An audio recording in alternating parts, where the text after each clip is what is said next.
Welcome back to another N-Cut movie review. Today we have Gladiator 2. This movie had the biggest shoes to fill in just about cinematic history. Did it do it? Stick around to find out.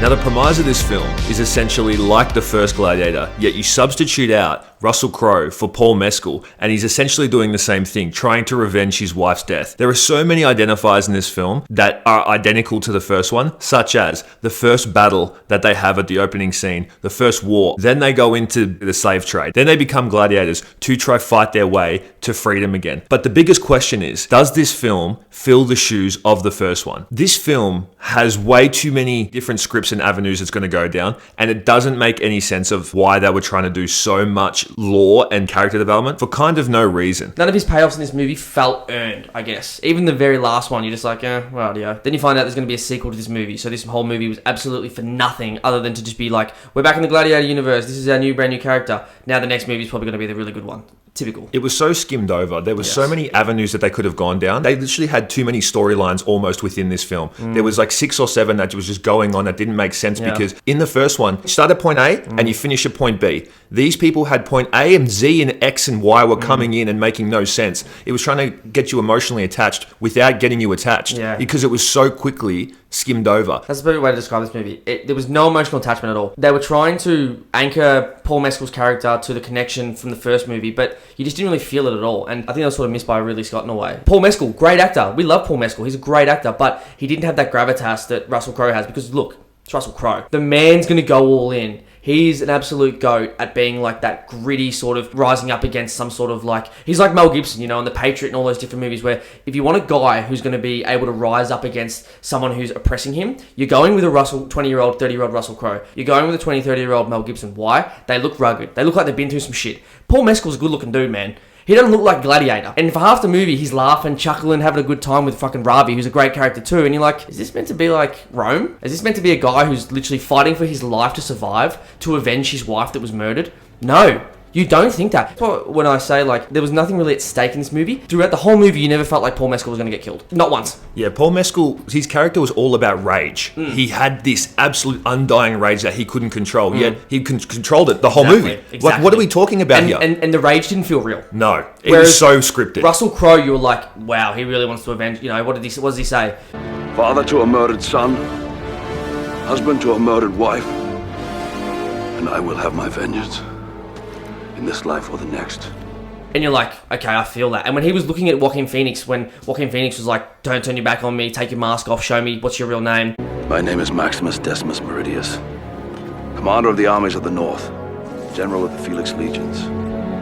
You were like, holy shit, you saw it in his... Whereas, no offense to Paul Mescal, great actor, but it felt like he was trying to read the lines off the script, which obviously he's going to do, but it also felt like, in a way, in Paul Mescal's mind, he was like, I'm so happy I'm being Maximus Decimus Meridius, whereas it's like, that's a cool man, but make it your own. Don't just be like, oh, how cool is this? I'm fine. And when you look at a few interviews of Paul Mescal talking about doing this role, that's what he says. He's like, what an honor this is to be part of the Gladiator universe. What an honor it is to have Riddley Scott directing the film. And it's like, yes, that's cool, but also make it your own. Russell Crowe method acted the fuck out of the first 100%. Movie, and he made it his own. And that's the thing. Geordie brings up a good point with Paul Mescal. He's also just reading off the script, which is fine if everyone else is doing it. But the problem is you have these massive characters in here. You have Pedro Pascal who's in here. You have Denzel. They're all taking different aspects to the characters. Denzel's a more flamboyant, almost a bit more of a theatrical actor in this film. But then if you go to Pedro Pascal, he's just killing it. Like, Pedro's character was unmatched in this. He was kind of the standout character because of his interpretation of what... Aubrey Martel 2.0. Yeah, literally, his interpretation of Marcus Acacius.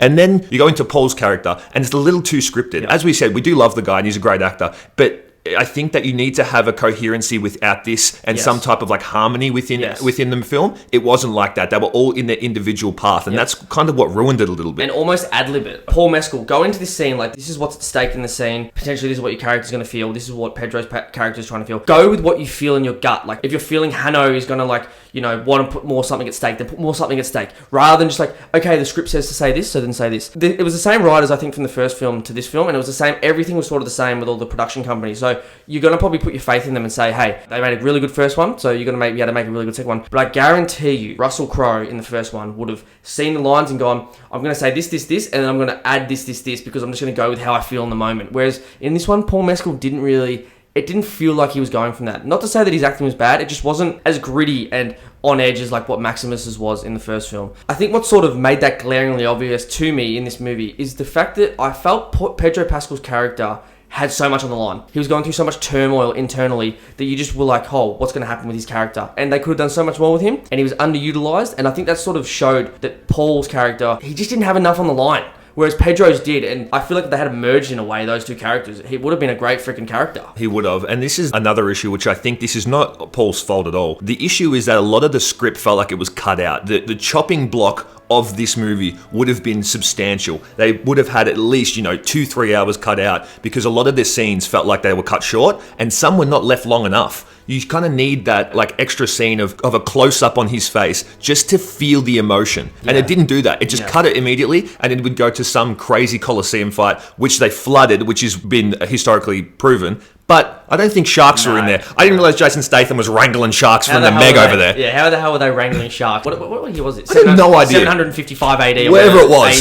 BC or whatever the fuck this is. Like, how were they wrangling? It's bad enough they're wrangling baboons. Like, Joe Rogan was in the ring fucking wrangling the baboons. You're going to rip your face off. They rip your tits off, rip your face off. Cut that in. Cut the meme. If chimps were everywhere and they had full freedom, the way people do, we'd have a fucking serious problem. They would mug you every chance they got. They would rip your fucking feet off and fuck your ass. Crazy 800-pound silverback bursting through the tree.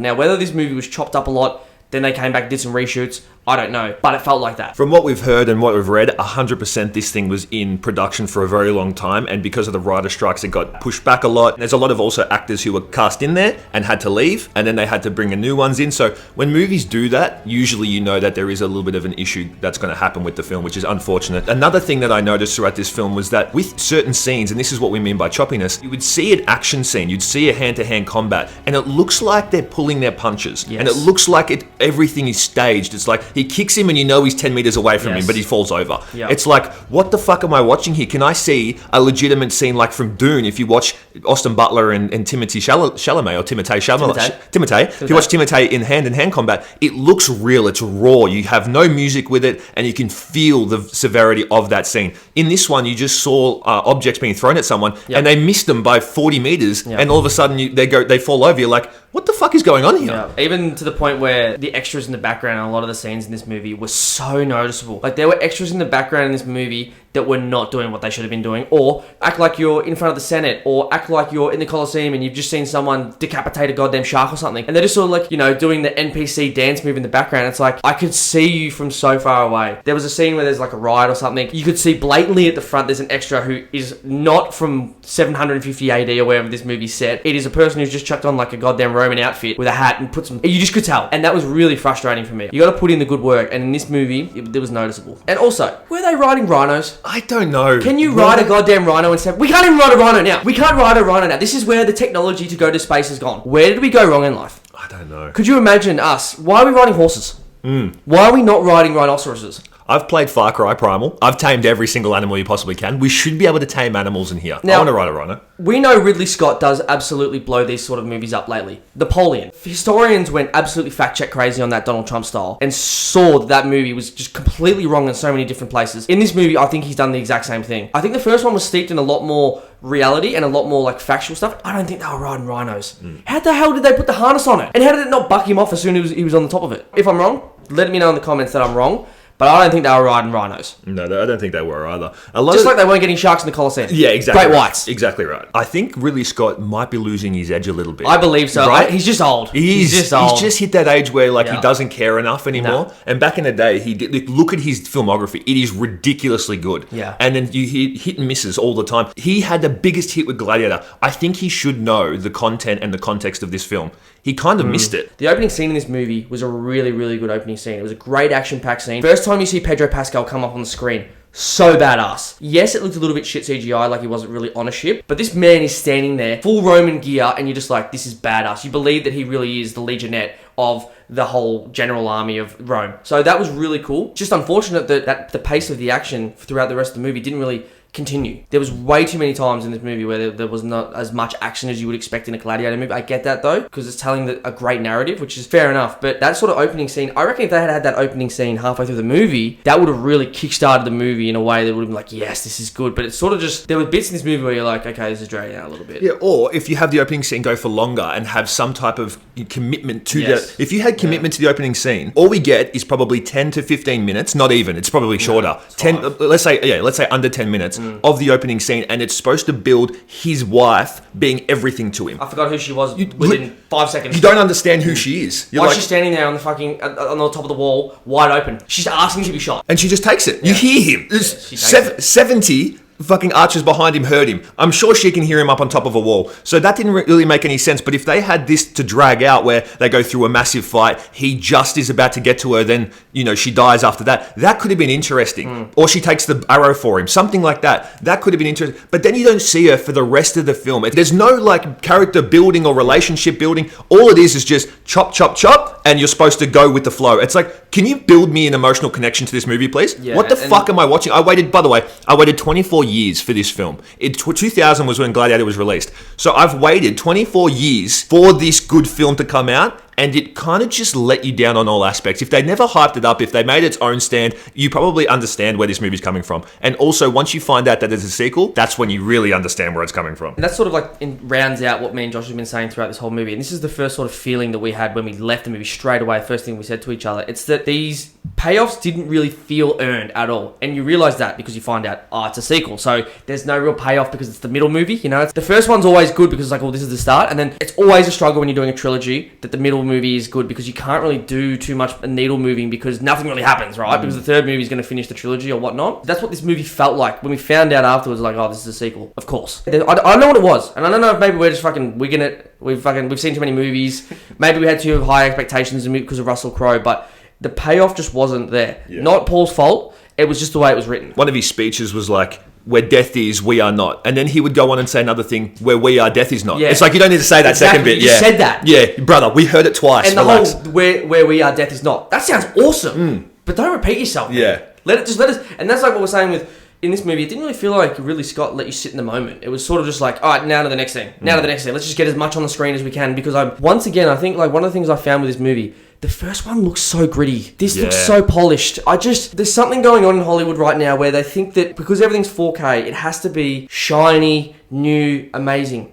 We're talking about gladiators in 520, 720 AD. Yeah. It didn't look good. Yeah. It didn't look flashy. It looked dungy. It looked shit. It looked run down. They're fighting on a goddamn battle scene. We don't need it to look beautiful and perfect. So that's like, I don't know what it is. There's something about the cameras. They're always too good. That's just my pet peeve of the That's so true though. Even if you look at the thumbnail of Gladiator, the first one, it looks grainy. Yes. And there's some type of tinge to the tint or something on there that they have where you're like... Film graded. Film graded. And it's also like the color spectrum that they're using. All of that just adds to something. And then you go to this one, it's like... so clean. It is. It's just too clean. And that also makes the CGI look worse too because it's 100%. Such a clean shot and then it has this CGI in the background. This movie's good. Like, I know we're talking shit about it, but it's so true. The movie is good. Like, it's a decent backing for a film. It's just unfortunate we had fucking Russell Crowe to compare it to. If he wasn't there, this movie would be like, I think 7. Now, seeing that hand-to-hand combat was awesome. The choreography for that was awesome. The CGI of the Colosseum and everything outside that was actually impeccable. Seeing how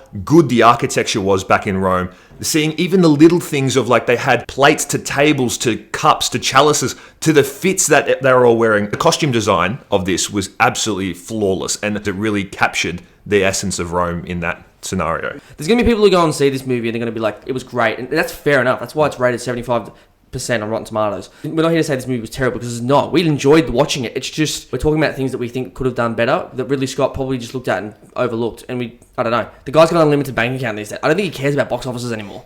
He just cares. He must have like an extra bit of money that he needs to burn through and he's like, fuck it, I'm just going to do what I want now. Which is fair enough. He's earned that. It's just these are different things that we thought could have done a little bit better. Maybe Gladiator 3 will be like that. where Paul Mescal's character can really lock into his sort of aggressive side. I mean, he's going to be a gladiator, so he needs to lock, but he just didn't feel like a gladiator in this movie. I really hope there's a bigger story to this and we're just wrong. Yeah. I really do. Yeah. I hope we're not seeing the future and not seeing this, thing that Ridley Scott's building up, which would be great. As always, guys, we end these reviews with a rating, and this movie is definitely watchable. I mean, besides of what we've said, do not listen to us sometimes. I mean, go watch this. It's definitely a good film to go see. It's probably 6 to 7. It is a good film. Unfortunate that it kind of ended up this way. Yeah, Pedro Pascal. You can't go wrong with that guy, man. And Paul was, good. Denzel, always a Hall of Fame actor. Pedro, though. My rating for this movie, honestly, it's watchable. We're just nitpicking because we had high expectations because of Gladiator 1. But I would say, go watch this movie. It's a spectacle to see. Always cool to see the Colosseum on the big screen. It must have been a sight to behold back in the day. I mean, it's just incredible. There were some certain things that just caught your eye in this that if you're really nitpicking movies and you're looking hard,